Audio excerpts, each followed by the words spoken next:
जय श्री स्वामीनारायण। गावो विश्वस्य मातरः।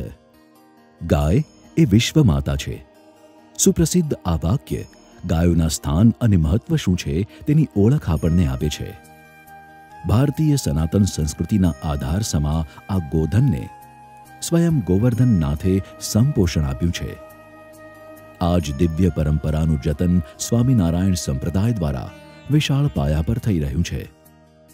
ભગવાન શ્રી સ્વામિનારાયણનો સર્વજીવ હિતાવહનો સંદેશ શ્રીહરિ તપોવન ગુરુકુળમાં ચરિતાર્થ થઈ રહ્યો છે, જેનું પ્રત્યક્ષ ઉદાહરણ છે તપોવન ગૌશાળા।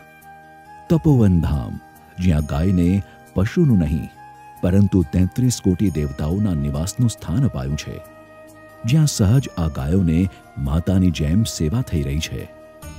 વિવિધ સેવાઓથી આ ગૌધનનું જતન સંપોષણ અહીંયા થઈ રહ્યું છે, અને થાય જ ને કારણ કે સ્વયં પૂર્ણ પુરુષોત્તમ ભગવાન શ્રી સ્વામિનારાયણને ગાયો અતિ વાલી હતી। ગાયોની સાચવણી કે માવજત કેમ કરવી એ જાણવું હોય તો આ ગૌશાળા અવશ્ય ઉદાહરણ પૂરું પાડી શકે છે। સંપૂર્ણ દિવસ દરમિયાન સાવચેત થઈને અહીંયા સેવા થઈ રહી છે। ક્યાંય પણ આ ગાયોની સેવામાં ઉણપ ન થાય તેની તકેદારી સ્વયં સંતો લઈ રહ્યા છે।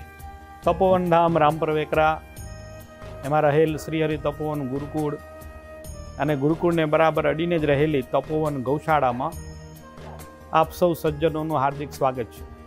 આગળના સમયમાં ગૌશાળાઓમાં ગાયો, ગોબર, ગૌમૂત્ર અને ગંદકી આને લઈને લોકો ગૌશાળાઓથી દૂર રહેતા, ત્યારે આધુનિક સમયમાં ગૌશાળા કેવી હોય એની એક સરસ મજાની કલ્પના સાથે ઝીરો વેસ્ટેજની વિચારસરણીથી એક સરસ મજાનું અહીંયા આપણે ગૌશાળાનું મોડલ તૈયાર કર્યું છે, જ્યાં ગાયોનું સંપૂર્ણ સ્વાસ્થ્ય જળવાઈ રહે, પૌષ્ટિક આહાર મળે, જ્યારે ગાયને જોઈએ ત્યારે પાણી મળે અને એના ગોબર અને ગૌમૂત્રનો 100% ઉપયોગ થાય એવા હેતુથી આ તપોવન ગૌશાળાનું નિર્માણ થયું છે।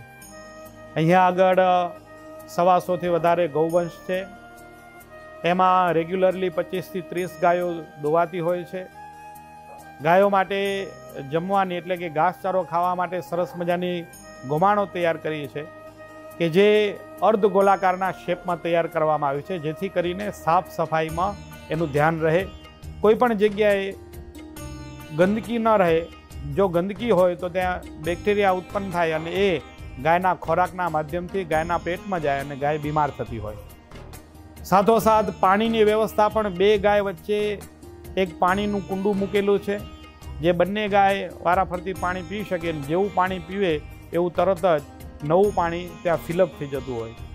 સાથોસાથ એક જ જગ્યાએ જ્યારે ટાંકી હોય ત્યારે એ ટાંકીની અંદર આપણે ચૂનો ભરી દીધો હોય તો એ પાણીની અંદર જ ગાય માટે પૂરતા પ્રમાણમાં કેલ્શિયમ આવી જાય, એટલે ગાયની તંદુરસ્તી અને એના હાડકાને પણ પોષક તત્વો પાણીના માધ્યમથી ગાય સુધી પહોંચી જતા હોય છે।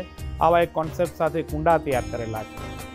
ગાયને ઊભું રહેવાની જગ્યા છે, ત્યાં બહુ ઓછા માત્રામાં ગોબર પણ સિમેન્ટની સાથે લીટા પાડી અને એક એવો ફ્લોર કે જ્યાં ગાય લસકી પણ ન જાય અને વ્યવસ્થિત રીતે ઊભી પણ રહી શકે। અને જે ગોબર અને ગૌમૂત્ર થાય છે એ ગૌમૂત્ર ઓટોમેટિકલી ગટરના માધ્યમથી એક પાણીની ટાંકીમાં એટલે કે ગૌમૂત્રની ટાંકીમાં એ બધું ગૌમૂત્ર કલેક્ટ થાય છે, સ્ટોર થાય છે અને ત્યાંથી એનો ખેતીવાડીમાં ઉપયોગ થાય છે। ગોબર ગેસમાં એમાંથી મિથેન છૂટું પડે, જે મિથેન એ આપણે બળતણ તરીકે એટલે કે ગુરુકુળના વિદ્યાર્થીઓની એમાંથી રસોઈ બનાવવામાં આવે છે, તો એ ગોબર ગેસનો ઉપયોગ એક ઈંધણ તરીકે એટલે કે પ્રાકૃતિક ઈંધણ થઈ ગયું। અને સાથોસાથ એ ગોબર ગેસના પ્લાન્ટમાંથી નીકળેલી જે સ્લેરી છે, ગોબરની રબડી છે, એ ઉત્તમ પ્રકારનું ખાતર છે, જેની અંદર એક પણ પ્રકારનું નિંદામણ નથી અને એની અંદર સંપૂર્ણપણે જે ખોરાકને માઇક્રોન્યુટ્રિશન્સ જોઈએ છે, જેની અંદર અનેક પ્રકારના જે ખનિજ તત્વો કહેવાતા હોય ગોબરના, એ બધા જ પૂરતા પ્રમાણની અંદર એમાં ડેવલપ થઈ ચૂકેલા હોય છે। તો આ ગૌશાળામાં કુલ મળીને ગાયોને જે ચારો આપીએ છીએ એ પણ વતરો કરીને એટલે કે ઝીણો અમથો થઈ જાય છે, એટલે ઝીરો વેસ્ટેજ ના કોન્સેપ્ટથી આ ગૌશાળા ચાલી રહી છે।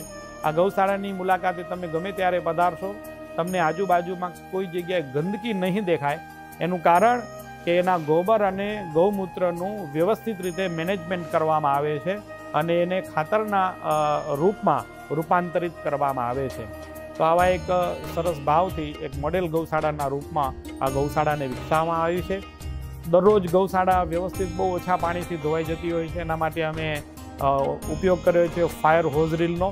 ફાયર હોઝરીલના માધ્યમથી બહુ ઓછા પાણીમાં ગૌશાળા ધોવાઈ જાય, અને ધોવાયેલું પાણી છે એ પાછું ગોબરની સાથે થઈ જાય છે, એટલે તો એ પાણી પણ ગટરમાં જતું નથી. ગૌશાળાની અંદર ટૂંકમાં જેટલું પણ વપરાય છે તે તમામે તમામ રિસાયકલ કરીને પાછું એ વાડીમાં જતું હોય છે. આવો એક સરસ કોન્સેપ્ટ અહીંયા આપણે ઊભો કર્યો છે. ગાય જેટલું ખાય છે એટલું આપણને આપે છે, આ શાસ્ત્રીય વાત છે. આપણી સંસ્કૃતિમાં ગાયને માતા કહી છે. માતા છે ક્યારે બાળક ઉપર બોજરૂપ બનતી નથી, પણ આપણે ગાય માતાનું પાલન પોષણ કરવામાં ક્યાંક ઊણા ઉતર્યા, કોઈક એવી બાબત આપણે સમજી ન શક્યા, એટલે અત્યારે આપણને આપણી માતા ગાય છે બોજરૂપ દેખાઈ રહી છે. પણ એને જો આપણે પાલન કરતા શીખીએ તો એ ગાય બોજરૂપ આપણે ક્યારે ન હોઈ શકે. આવો સાથે મળીને નિહાળીએ આ તપોવન ગૌશાળાની સુવિધાની ખાસિયતોને. તો આવો ગૌશાળાની આ સેવામાં આપણે પણ તન, મન અને ધનથી જોડાઈએ અને હિન્દુ સનાતન પરંપરાના જતન માટે એક કદમ આગળ વધીને વિશ્વ માતા ગૌ માતાની સેવામાં ભાગીદાર બનીએ.